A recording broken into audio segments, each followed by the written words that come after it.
1 heure de film et c'est maintenant que tout va basculer. Max et Jessie se sont réfugiés dans une ferme isolée, au cœur de la campagne. Mais la menace va finir par frapper dans une séquence de 10 minutes qui commence dans les bois, se prolonge dans la ferme et se termine évidemment sur la route.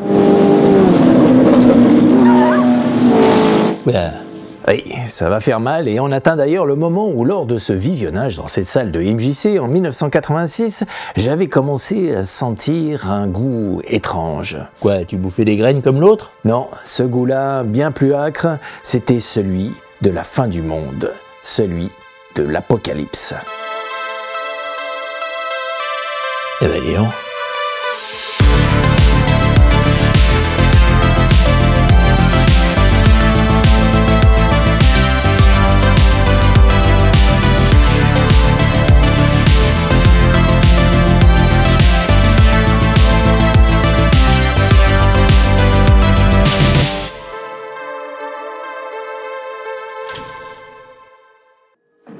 Be back, Rocktansky.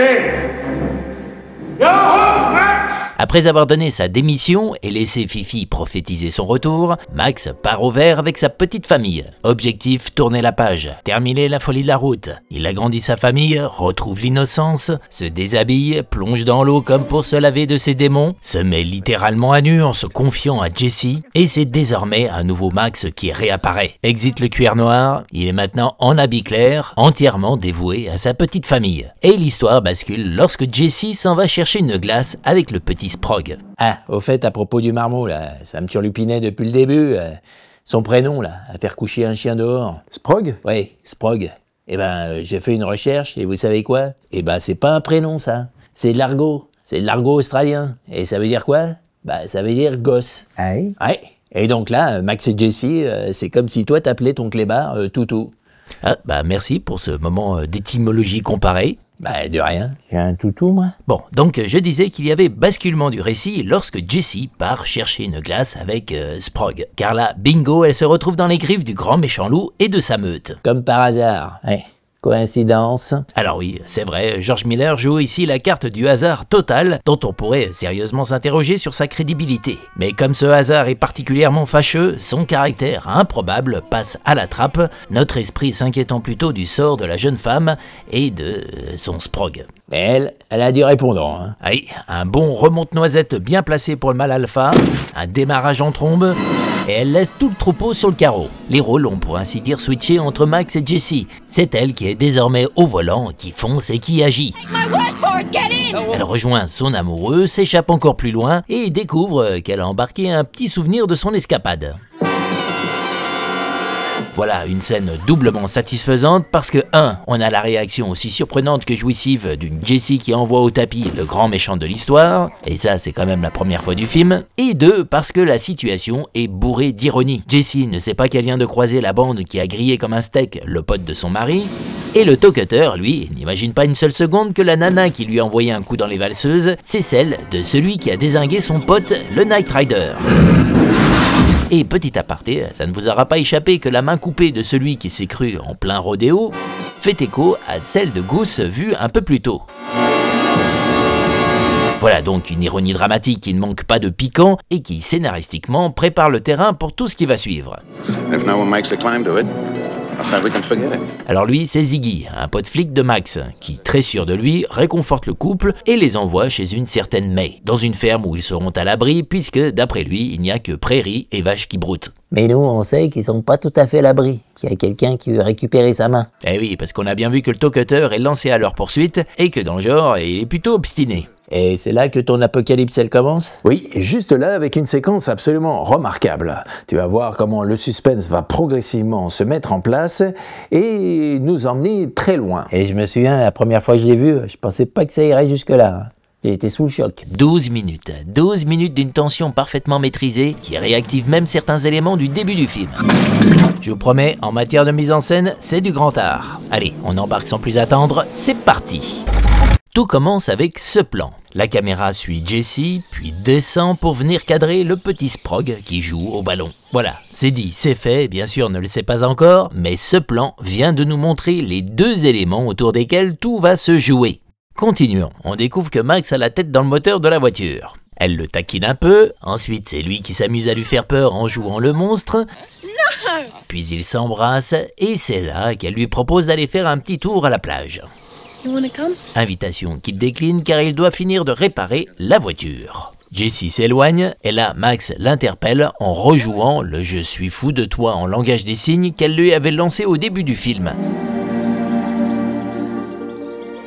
Hey, maintenant ils parlent la même langue. Ah oui, bien dit. Avec un Max qui se saisit du code amoureux de Jessie, dont il s'était montré que très peu réceptif, on sent qu'il a accompli un sacré changement. Le couple est alors maintenant parfaitement accordé, littéralement, comme on dit, sur la même longueur d'onde. Et dis donc, ce passage-là avec Jessie qui fait son langage des signes, on en a parlé une paire de fois. Ah oui, ce « Je suis fou de toi » lancé en haut des escaliers, on peut dire que la scène a été rentabilisée. Ça a servi à suggérer par contraste le coup de foudre de Max pour la V8, et plus tard, cette relation d'ascendance avec Fifi. Dans l'art subtil de créer des échos, des résonances en les twistant légèrement, vous voyez tout ce qu'on peut réussir à faire. De la mise en scène qui fait dans l'économie la marque des grands films. Mais alors j'y pense là, avant ça fait comme au début. Ah oui, il fait le monstre. Ah mais décidément, vous suivez super bien aujourd'hui. Parce que c'est vrai, Max nous refait le coup du monstre. Et en fait, si on regarde bien, on a là deux séquences dont l'une est le miroir de l'autre, simplement des éléments ont changé. Et là, on peut s'amuser à faire la liste. Max titille donc Jessie en faisant le monstre, mais cette fois-ci sans masque. Jessie, elle, ne boude plus, elle s'en amuse. C'était Max qui partait, ici c'est Jessie. Et Sprog qui jouait au pistolet, là il joue avec un ballon. Bref, vous avez compris, la scène se répète avec les mêmes étapes, mais la dynamique et les intentions étant complètement différentes, elle nous révèle que la relation Max-Jessie a complètement changé. Appréciez donc comment en jouant avec notre mémoire de spectateur, en convoquant le souvenir d'une scène originelle, le film réussit par un subtil jeu de différence au sein d'une ressemblance à nous donner la sensation que quelque chose a profondément changé en Max. Et faut-il le souligner, ce qui est puissant dans ce processus, c'est que tout se déroule à un niveau inconscient. C'est parce que la scène nous paraît vaguement familière qu'on ressent pleinement ce qui a changé en profondeur. Et bien ficelé cette affaire. Hyper bien ficelé même, parce que cette scène qui a permis de sceller les retrouvailles du couple,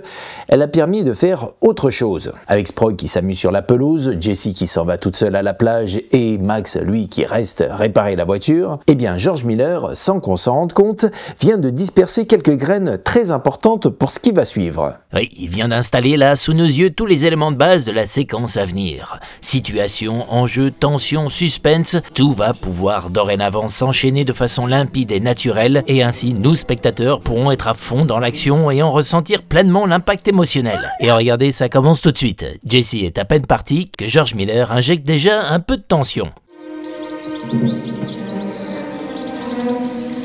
Jessie.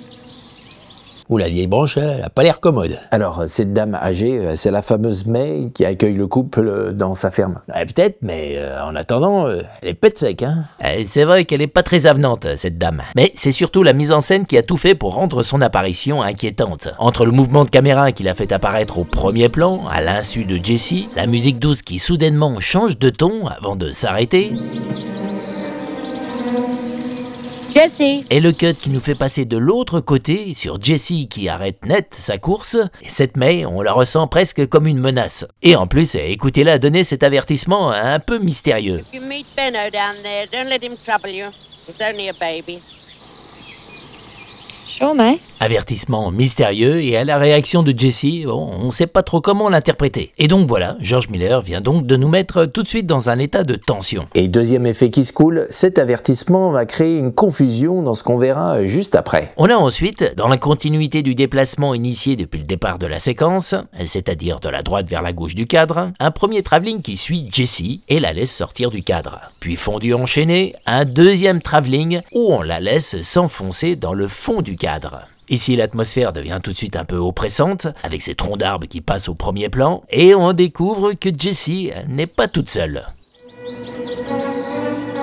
Voilà, ça nous fait donc un deuxième pic de tension, doublé par une sensation de confusion. À qui appartient cette main? Le fameux Benno dont parlait May et dont il ne faudrait pas avoir peur? Mystère. Bon, dans tous les cas, la menace, on commence à la ressentir. Et regardez ensuite, on se retrouve au ras du sol. Pourquoi? Pour se placer à la hauteur du chien qui a flairé quelque chose.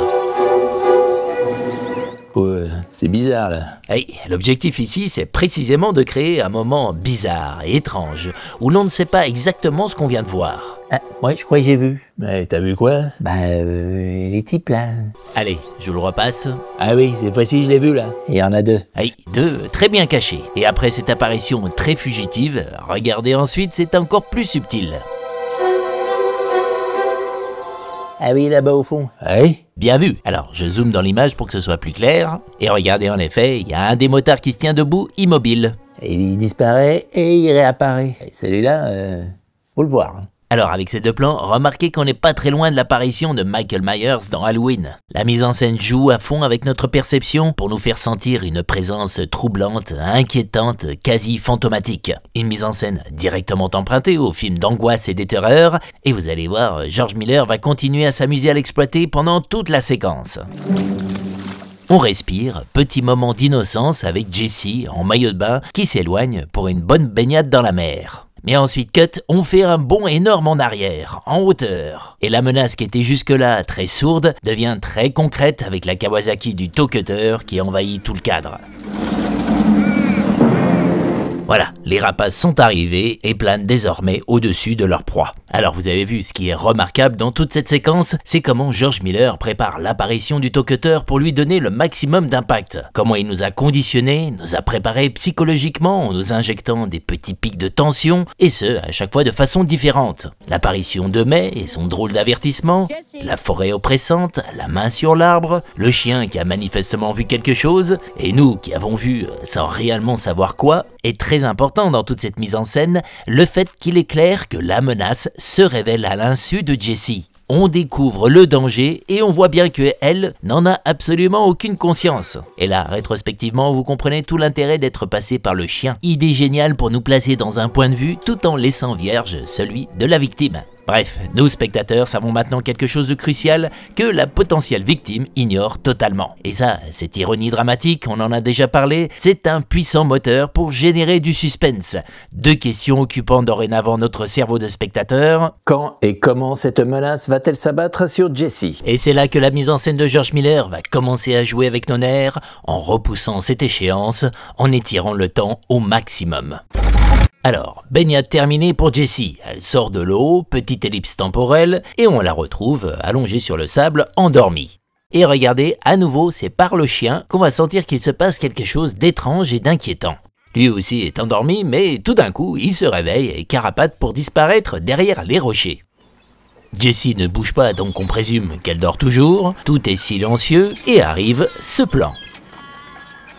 Et là, on sent qu'il y a un truc qui se trame dans son dos. Ah oui, littéralement dans son dos. Ouais, mais c'est aussi le grand méchant loup qui est dans les hauteurs, là, qui lorgne sur Jessie. Oui, tout à fait, ça donne aussi cette impression qu'on est dans l'œil de la menace. Car avec toute la mise en scène qui a précédé et qui nous a mis en condition, ce plan a ce petit quelque chose de voyeuriste. Comme tu le dis, on pourrait se croire dans la vision du prédateur juste avant de sauter sur sa proie. Donc un plan qui fonctionne à merveille pour nous faire sentir que la menace se resserre autour de Jessie. Voilà, alors ils vont venir la coincer et la violer sur la plage, là? Non, ça va être beaucoup plus subtil que ça. D'abord, George Miller va continuer à faire monter progressivement la mayonnaise. Regardez ce qui suit. Jessie se réveille. Elle ouvre les yeux, puis cut, on la retrouve de face dans un cadrage assez serré. Elle regarde à gauche, puis à droite. Où est passé le chien? Mystère. Elle a l'air dans le gaz. Oui, on sent qu'elle émerge de sa sieste. Alors évidemment, c'est le jeu de l'actrice Joanne Samuel qui le suggère, mais c'est aussi le cadrage, la composition de l'image qui accentue le côté déconnecté du personnage. Parce que regardez, derrière elle, cette étendue de bleu. Jessie nous apparaît comme coupée du décor de la plage. La tête, non pas dans les nuages comme on dit, mais dans le bleu total. La tête dans un aquarium, quoi. Ah oui, très belle image, la tête dans un bocal, c'est exactement ça. Et il y a autre chose avec ce plan, un je ne sais quoi qui nous met mal à l'aise. Ah oui, et cette chose qui met mal à l'aise, c'est l'absence de point de vue. George Miller décide de ne pas nous montrer ce que Jessie voit. On ne fait que de voir une personne regarder autour d'elle sans véritablement voir ce qu'elle voit. Et ça, c'est frustrant pour ne pas dire angoissant. Parce que là, dans ce moment où l'on sent une attaque imminente, s'il y a bien une chose dont on a envie, c'est de voir. de voir ce qui entoure la potentielle victime, de surveiller son espace vital, et qu'on vienne ainsi nous enlever cette capacité d'appréhender l'espace qui l'entoure, eh bien ça s'appelle jouer avec nos nerfs. Allez, c'est vrai que j'aurais bien aimé voir la plage là, voir s'il n'y a pas un des loupards qui se planque derrière un rocher. Oui, mais Jessie, elle a vu qu'il n'y avait rien autour d'elle. Donc, Oui, mais le truc c'est que Jessie ne sait pas ce que nous, spectateurs, savons. Que la bande du coupeur de doigts de pied là est à 2 doigts de lui sauter dessus. Et donc nous, spectateurs qui avons conscience de tout cela, on n'attribue aucune confiance en ce regard. En gros, c'est un regard qui voit que dalle. Eh oui, un regard qu'on sait pertinemment aveugle et auquel on ne peut attribuer aucune confiance. Et du coup, le fait qu'on voit Jessie ne rien remarquer autour d'elle, ça ne nous rassure pas. Bien au contraire. Voir quelqu'un qui voit sachant pertinemment qu'il ne peut pas voir ce qu'il y a peut-être à voir hors champ, c'est très malin de la part de George Miller de faire monter l'angoisse, non pas en nous montrant ce qu'on redoute, mais en nous laissant seuls face à un regard impuissant. ah oui, d'accord. Bref, je pense que vous avez compris, tout l'art de jouer sur le décalage de connaissances que nous avons avec le personnage, la fameuse ironie dramatique et l'absence de point de vue pour donner encore plus de présence à la menace qui se trouve hors champ. Le regard aveugle, le cadrage serré sur son visage comme enfermé dans un bocal, c'est subtil mais c'est un nouveau pic de tension. Et cut, plan suivant, on voit Jessie, seule, quitter la plage. Retour à travers les bois que George Miller avait pris soin de rendre inquiétant comme hanté par des fantômes. Notez d'ailleurs tout de suite qu'on a bien la sensation d'un mouvement retour, le sens de déplacement dans le cadre de Jessie étant bien opposé à celui qui était clairement affiché et répété à l'aller. Jessie ne se sent pas vraiment en sécurité, et là encore, elle regarde, mais vous avez vu, ou plutôt vous n'avez pas vu, on ne voit pas ce qu'elle voit. On cherche encore à frustrer notre regard de spectateur, mais regardez la suite quand on la laisse sortir du cadre. Ah, ils sont là. Exactement, ils sont là. Et ça, on l'a donc vu à l'insu de Jessie, dans son dos. Et regardez justement, on la retrouve de dos. Et là, vous allez sentir ce que toute la mise en scène a préparé. Attention, surprise. Voilà, petit électrochoc et vous avez senti la subtilité, sur quoi repose notre sursaut. D'un côté la caméra qui s'approche de Jessie comme si quelqu'un allait lui sauter dessus, et de l'autre cette façon de se retourner brusquement, le regard effrayé. Ce qui nous fait sursauter, c'est autant sa réaction que le danger qui semble s'abattre sur elle. Bon, ça le procédé bien connu des films d'horreur, mais notez également ce qui se passe. Le fameux point de vue de Jessie que George Miller nous avait refusé par 2 fois, sur la plage et dans la forêt où elle commençait à sentir le danger. Et bien maintenant, il nous l'offre. Ah et ça c'est génial, c'est magnifique. Bah oui, génial d'avoir attendu ce moment précis où la menace a fondu dans son dos, où elle s'est retournée pour nous surprendre, pour enfin rentrer dans sa vision. Cet instant où l'ironie dramatique, le décalage de connaissances que nous avons avec Jessie vole en éclats pour voir ce qu'elle voit. Ou dit autrement, pour voir à travers son regard que désormais, elle voit ce qu'elle ne voyait pas. Et vous sentez comment de façon visuelle, cinématographique, on nous fait vivre la bascule que ressent Jessie. Et ce qui est encore plus génial, c'est son point de vue. On reste sur une forêt étrangement vide avec cette petite fraction de seconde où quelqu'un disparaît derrière un arbre. Et George Miller s'amuse jusqu'au bout avec nos perceptions visuelles. Bon, continuons. Donc maintenant ça y est, Jessie sait ce que nous savons. Et là, elle sait qu'elle doit réagir très vite. Ça y est, la chasse est lancée. Jessie laisse tout tomber, on sent que c'est la panique. Et manifestement, elle a changé de direction. Ah oui, c'est dans l'autre sens là. Alors on voit que ça bouge au loin, et là, Jessie se retourne pour voir si elle est toujours suivie. Là, j'en ai repéré un qui est parti se cacher. Ah, bien vu, parce que là, c'est vraiment juste quelques images, une fraction de seconde. Moi, je trouve ce montage d'une précision géniale. Et j'adore cette façon de jouer avec notre perception pour sentir qu'il y a un truc étrange dans cette forêt. Sentir le côté fantomatique de la horde. C'est tout simple quand on y pense, ça tient pas à grand chose. C'est un tout petit point de détail, mais ça a son effet. Alors, vous avez également remarqué ce principe de montage, que les films de terreur et d'angoisse affectionnent tout particulièrement pour ajouter du suspense. La menace disparaît dès lors que la victime essaye de la regarder. Elle reste insaisissable. Elle n'apparaît que lorsqu'on lui tourne le dos. Et là, on sent qu'ils sont en train de l'encercler. Oui, et ça c'est dû au fait qu'on les voit se déplacer dans le cadre, dans 2 sens contraires, d'un plan à l'autre. Alors justement, un petit mot sur la façon géniale de filmer cette meute. On l'aperçoit chaque fois au loin, et la caméra se déplaçant en travelling, on a ces passages de troncs d'arbres au tout premier plan. Des masses noires qui rendent la vision oppressante, qui cachent la meute pour la rendre encore plus insaisissable, et qui créent également un jeu de volets verticaux. Un balayage qui dynamise l'image, qui renforce la sensation de mouvement, et que George Miller va utiliser pendant toute la séquence. Et admirez aussi la précision du montage qui utilise cet élément de décor. Regardez ce plan qu'on a vu un peu plus tôt. Concentrez-vous sur le mouvement de ce tronc d'arbre là, à droite, qui nous passe sous le nez. Et vous avez vu, dans le plan qui suit, un tronc d'arbre s'est visuellement substitué à lui pour terminer sa trajectoire et sortir du cadre. C'est pas beau ça? Cette fluidité d'un plan à l'autre, comment le cut, le raccord est assoupli. Bref, vous avez compris, ces troncs d'arbres, George Miller les exploite à fond en apportant dynamisme et fluidité à toute la séquence. Reprenons là où on s'était arrêté. Jesse trébuche, et on retrouve notre même principe de montage, sauf que là, on pousse davantage les curseurs. On la voit regarder en s'approchant d'elle, et quand on bascule dans son point de vue, eh bien, on voit encore moins de choses qu'avant. Pas un seul bout de casque qui disparaît derrière un arbre, non, rien. Absence totale de la menace. Ce qui la rend plus angoissante, c'est celle qui peut surgir de partout. Du coup, ça repart et à fond les ballons. Et on passe maintenant à un cran supplémentaire, puisqu'à la meute qui lui colle les baskets juste derrière elle, vont s'ajouter quelques petits éléments, et cette fois-ci par devant.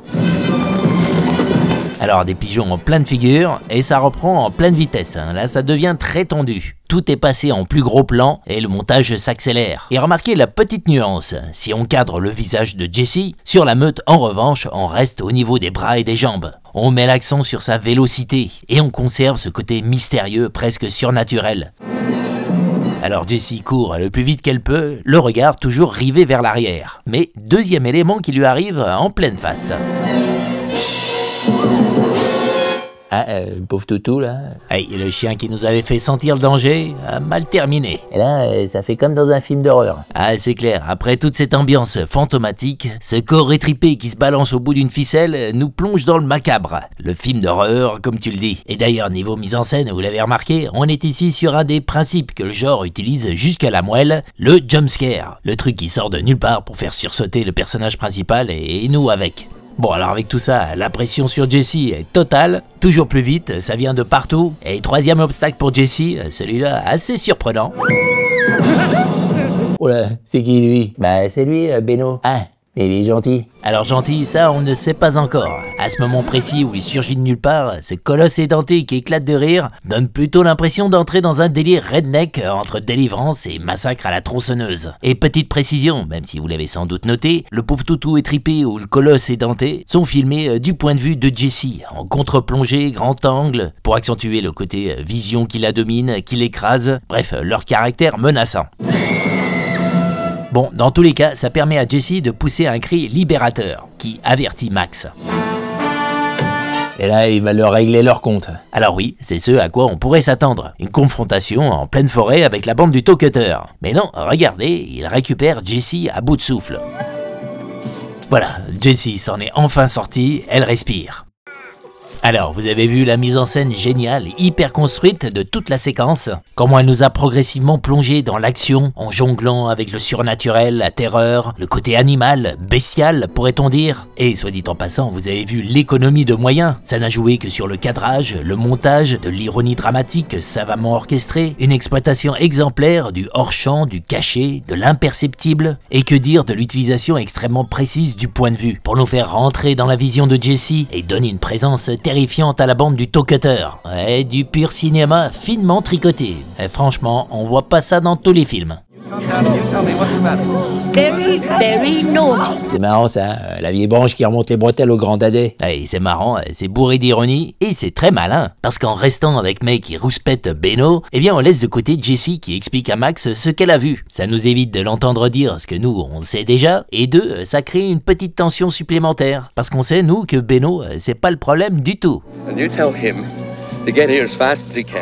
Voilà, donc Max ordonne May d'appeler des renforts, il apparaît dans le champ pour lui confier Jesse, et il part voir ce qu'il se passe. Et maintenant, regardez comment George Miller va s'amuser à brouiller les pistes, à détourner notre attention, pour qu'on ne sache pas exactement d'où va venir la prochaine attaque. On voit donc Max partir en direction de la forêt, et là, entrée surprenante de Beno. Il me fait marrer, lui. Alors oui, avec son air benet, cette façon d'entrer dans le champ à reculons, ça fait sourire. Mais regardez ce qu'il fait, c'est loin d'être bête. Il se pose une question. Qui suivre, Jesse ou Max? Ça a l'air de rien, mais c'est très pertinent. Parce qu'au fond, c'est la question qu'on se pose, nous, spectateurs, inconsciemment. Jesse ou Max, avec lequel des deux l'action va-t-elle se poursuivre? Vous voyez que la mise en scène de George Miller ne manque pas de subtilité et d'humour. Bon, alors lui, il nous met sur la piste de Max. Oui, après tout, c'est lui qui a l'arme, c'est lui le héros, c'est donc lui qui prendrait la relève dans cette séquence. Mais surprise, cut, on se retrouve dans la maison avec Jesse et May. Alors là, on arrive à un plan que j'adore, parce que je me rappelle très bien de l'effet qu'il m'avait fait à l'époque, et plusieurs années après, lors des multiples visionnages. Un plan qui pose question, au sens littéral, parce que là, franchement, on ne sait plus trop sur quel pied danser. Parce qu'avec la tension qui est retombée d'un coup sec, la bande du Talk-Cutter qu'on a complètement perdu de vue, après le gros point d'interrogation sur la tête de Beno, et se retrouver ici dans ce salon où littéralement rien ne se passe, ça pose question. Et regardez, la caméra se rapproche lentement de Jesse, qui reprend ses esprits, en off on entend May qui appelle les renforts, et ça dure. On a quasiment 30 secondes où il ne se passe rien, littéralement rien. Et nous spectateurs, on se demande bien ce qui est en train de se passer ici. Ce calme, cette sérénité devient plus que suspect. C'est vraiment très louche. Et je sais pas vous, mais moi je suis du genre à me rembobiner tout ce que j'ai vu, pour essayer de cerner un détail crucial que j'aurais zappé. Jesse a été pourchassé dans la forêt, mais bon, à part le toutou, elle s'en est sortie. Avant ça, on a vu la moto du Talk-Cutter, elle s'est baignée. Avant, il y a eu la main, mais bon, on a compris que c'était celle de Beno. Avant encore, elle a croisé May, elle a quitté Max, elle sortait de la ferme, on l'a vu rejoindre Max et sa voiture, et ah oui, lui, on l'avait un petit peu oublié. Donc voilà, c'est pile au moment où je réalise le petit détail crucial que... J'adore ce plan parce que George Miller pousse sa durée au maximum. Et de fait, il nous implique complètement. Il stimule à fond notre imaginaire. C'est le hors-champ poussé à son paroxysme. Et vraiment, c'est incroyable le nombre de fois où je prends conscience de la même chose que Jesse au même moment. Comme si on était pile poil sur la même longueur d'onde. Une symbiose, une complicité très forte. Et ça, encore une fois, c'est pas dans tous les films qu'on le trouve. Bon, bref. Donc voilà, c'est reparti, et ce n'est pas avec Max, mais bien avec Jesse que l'action va reprendre. D'autant plus que le petit Sprog n'est plus là où on l'avait laissé. Alors Jesse l'appelle et part à sa recherche, et devinez qui fait son apparition? Well, it's our little mother. Ah bah ça, on l'a déjà entendu. Encore de l'ironie. Well.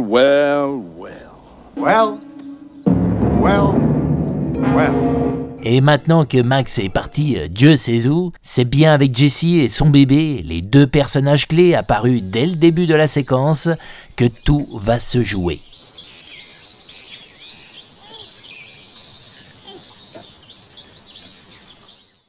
Voilà, c'est terminé pour la première partie de cet épisode 8. On se retrouve très bientôt pour la suite. Well, how very nice. Vous connaissez la musique, abonnez-vous, likez, partagez, commentez. Et si vous voulez soutenir la chaîne, un lien Tipeee est à votre disposition dans la description. Salut!